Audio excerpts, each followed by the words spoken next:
Jharkhand high court से CM Hemant को मिली राहत। एमपी एमएलए कोर्ट के हाजिर रहने के आदेश पर रोक, 16 दिसंबर को फिर सुनवाई।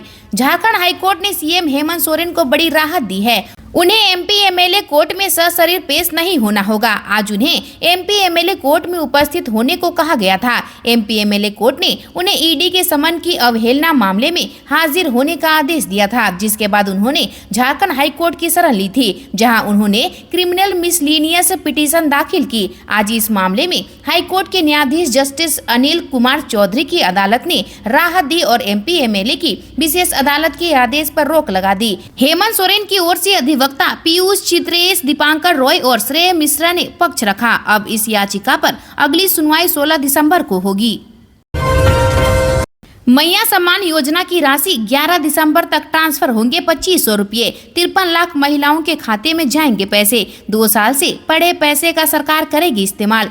मुख्यमंत्री मैया सम्मान योजना के राज्य भर के 53 लाख लाभुकों के खाते में 11 दिसंबर को पैसे ट्रांसफर किए जाएंगे। अब लाभुकों को 2500 रुपये प्रति माह दिए जाएंगे।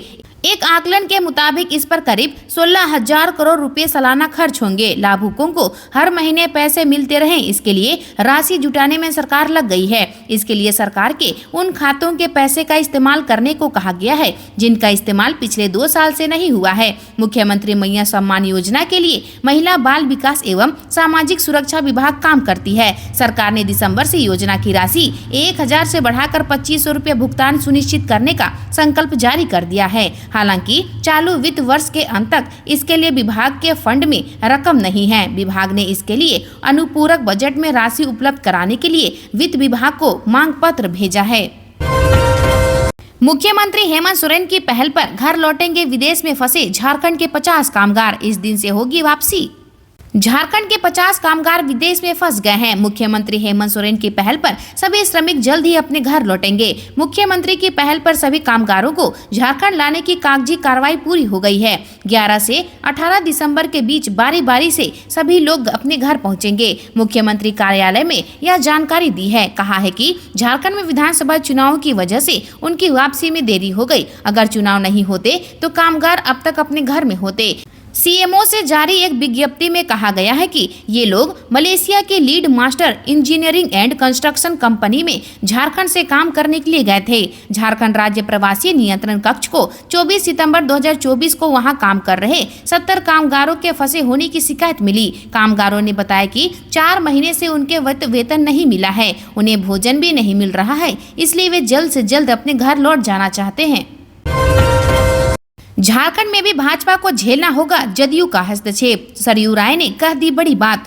जमशेदपुर पश्चिम से जनता दल के विधायक सरयू राय ने विधानसभा चुनाव में राष्ट्रीय जनतांत्रिक गठबंधन के पिछड़ने को लेकर एक बार फिर भाजपा पर निशाना साधा है। उनके मुताबिक भाजपा ने अकेले अपनी रणनीति बनाई। कहने को राज्य में एनडीए का नाम था, लेकिन ना तो कभी बैठक हुई, न रणनीति बनाने की आवश्यकता समझी गई। सरयू राय के रुख से स्पष्ट है कि जदयू राज्य में भाजपा का पिछलग्गू बनने की बजाय अपनी बातें पुरजोर तरीके से रखेगा। सरयू राय ने कहा कि एनडीए का नेतृत्व कर रहे भाजपा की यह जिम्मेदारी थी कि वह बेहतर समन्वय बनाए। सरकार के विरुद्ध भाजपा की ओर से लगातार दिए जा रहे बयानों के विपरीत उन्होंने यह भी कहा कि पिछले दिन से ही सरकार का विरोध करना गलत है। विपक्ष की अपनी जिम्मेदारी है। विपक्ष में रहने का मतलब यह कतई नहीं है कि हम हर बात सरकार का विरोध करें। विपक्ष में रहने के कारण पहले ही विरोध करने की ठान लेना भी सरासर गलत है।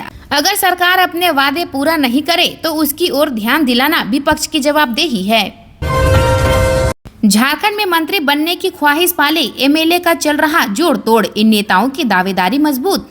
झारखंड विधानसभा का चुनाव परिणाम आए कुछ ही दिन बीते हैं कि संथाल परगना के नवनिर्वाचित विधायकों के बीच मंत्री पद पाने के लिए जोर की आजमाइश शुरू हो गई है। कांग्रेस और राजद के विधायक मंत्री पद पाने के लिए दिल्ली और पटना का दौड़ लगा रहे हैं। अल्पसंख्यक और अगड़ी जाति के विधायक जातीय समीकरण के आधार पर अपनी दावेदारी पेश कर रहे हैं। कुछ विधायकों को अपने अनुभवों पर भी गर्व है। मुख्यमंत्री हेमंत सोरेन के भाई बसंत सोरेन भी इस रेस में पीछे नहीं है। संथाल परगना के 6 जिले में विधानसभा की 18 सीटें हैं। पिछले चुनाव की तुलना में इस बार के चुनाव में झारखंड मुक्ति मोर्चा का प्रदर्शन सबसे शानदार रहा। भाजपा को इस चुनाव में 3 सीटों का नुकसान हुआ है। कांग्रेस को भी पिछले चुनाव की तुलना में 1 सीट कम आई है। झामुमो और राजद को 2-2 सीटों का लाभ हुआ है। सबसे ज्यादा मंत्री बनने की आजमाइश कांग्रेस और राजद में है। झामुमो के विधायकों को मुख्यमंत्री हेमंत सोरेन के निर्णय पर पूरा भरोसा है।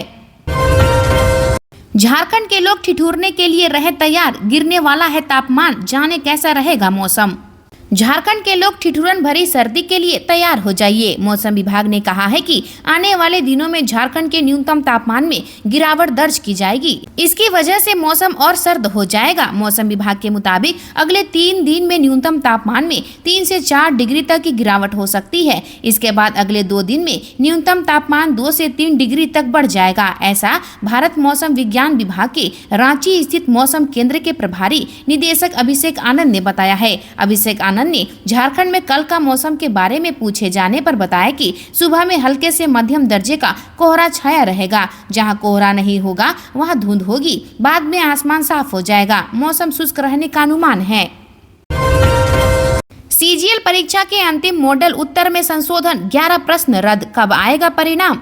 झारखंड कर्मचारी चयन आयोग ने झारखंड सामान्य स्नातक योग्यताधारी संयुक्त प्रतियोगिता परीक्षा 2023 के पूर्व में जारी अंतिम मॉडल उत्तर में फिर से संशोधन किया है। यह संशोधन अभ्यर्थियों द्वारा सौंपे गए आवेदन की विशेषज्ञ समिति द्वारा फिर से समीक्षा करने के बाद उसकी अनुशंसा पर किया गया है। यह संशोधन 18 अक्टूबर को प्रकाशित अंतिम मॉडल उत्तर के विरोध पहले प्रश्न पत्र एवं दूसरे प्रश्न पत्र के अंतर्गत खोरठा, नागपुरी, संथाली एवं कुडुख विषयों में किया गया है। संशोधित अंतिम मॉडल में उत्तर में कुल 11 प्रश्नों के सभी विकल्प गलत होने के कारण उन्हें रद्द कर दिया गया है। इससे पहले प्रश्न पत्र के 4 तथा दूसरे प्रश्न पत्र के अंतर्गत खोरठा के 1, संथाली के 5 तथा कुडुख के 4 प्रश्न पत्र सम्मिलित हैं।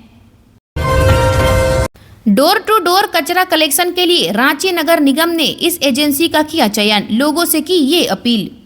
रांची नगर निगम ने डोर टू डोर कचरा उठाव के लिए एजेंसी का चयन कर लिया है। स्वच्छता कॉरपोरेशन नामक एजेंसी को इसकी जिम्मेदारी दी गई है। इससे संबंधित अधिसूचना निगम ने जारी कर दी है। संबंधित एजेंसी राजधानी के सभी 53 वार्ड में जाकर हर घर से कचरा उठाने का काम करेगी। निगम ने इसके लिए सभी नागरिकों से सहयोग की अपील की है। बता दें कि कुछ समय पहले ही नगर निगम ने कचरे का उठाव के लिए टेंडर निकाला था।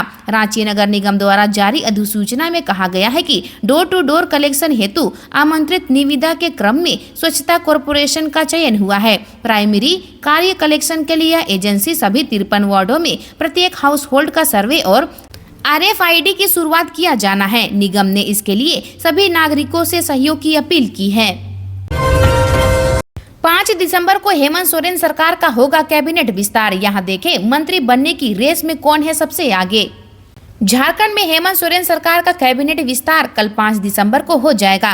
कल बाकी के मंत्री भी शपथ ले लेंगे। बता दें कि हेमंत सोरेन ने सीएम पद की शपथ 28 नवंबर को ले ली थी, लेकिन उसके साथ भी किसी भी विधायक ने मंत्री पद की शपथ नहीं ली थी। कांग्रेस और झामुमो ने लगभग नाम तय कर लिए हैं और आज शाम या कल सुबह सरकार मंत्रियों के नाम राजभवन भेज दी जाएगी। कांग्रेस के प्रदेश अध्यक्ष केशव महतो कमलेश, दिल्ली में कांग्रेस अध्यक्ष मल्लिकार्जुन खड़गे, वरिष्ठ नेता राहुल गांधी, महासचिव केसी वेणुगोपाल और झारखंड प्रभारी गुलाम अहमद मीर के साथ बैठक कर चुके हैं। कांग्रेस आला कमान ने मंत्रियों के नाम पर मंथन कर लिया है। इस बैठक में मंत्रियों के नामों पर मुहर भी लगा दी गई है। कांग्रेस आला कमान आज शाम तक नामों को सीएम हेमंत सोरेन को भेज देगा, जिसके बाद नाम राज्यपाल को भेजे जाएंगे। हमारी उम्मीद से कहीं अधिक वोट ले आए जयराम, बाबूलाल मरांडी ने पत्रकारों से बातचीत के दौरान कहा कि 2019 के विधानसभा चुनाव की अपेक्षा इस बार भाजपा को वोट प्रतिशत बढ़ा है। यह अलग विषय है कि चुनावी गणित में हम पिछड़ गए, लेकिन लोगों का अधिक समर्थन मिला है। यह भी कारण है कि जयराम महतो उम्मीद से ज्यादा वोट ले आए हैं, जिसकी हमें कोई उम्मीद नहीं थी। भाजपा को लगा था कि वोट का विभाजन होगा, सुदेश महतो की पार्टी को भी मिलेगा, लेकिन ऐसा नहीं हुआ। इस कारण भी सीटें कम आई है। उन्होंने कहा कि सरकार ने जो वादा किया है वह पूरा करे। जिन मां बहनों का मैया सम्मान योजना में नाम छूटा है उसके लिए पुनः कैंप लगाकर उनका नाम जोड़ने का काम करे। हमारे कार्यकर्ता सहयोग करेंगे। कहा कि 3-4 माह से कई जगहों में लोगों को वृद्धा, विधवा आदि पेंशन नहीं मिला है। सरकार इस पर तुरंत पहल करते हुए पेंशन देने का काम करे। घाटशिला में आलू का स्टॉक खत्म, 45 से 50 रुपये किलो बिक रहा। घाटशिला अनुमंडल के बाजारों में 45 से 50 रुपये प्रति किलो की दर से आलू बिक रहा है। एक सप्ताह से पश्चिम बंगाल से आलू का आवक बंद है। सप्ताह भर से आलू नहीं आने से स्टॉक खत्म हो गया है। बंगाल झारखंड बॉर्डर पर जहां जहां चेक पोस्ट है वहां बंगाल पुलिस जांच कर रही है। आलू लदे वाहनों को पुलिस जब्त कर रही है। बंगाल को बहरागोड़ा से सटे बंगाल के चिचड़ा चेक पोस्ट में कई आलू लदे वाहनों को जब्त किया गया। कुछ व्यापारी चोरी छिपे आलू लाद कर ऊंचे दाम पर बेच रहे हैं। घाटशिला में नैनीताल आलू 3800 और गोल 3600 रुपये प्रति क्विंटल बिक रहा है। आज के लिए इतना ही। मिलते हैं अन्य नई खबरों के साथ में। धन्यवाद।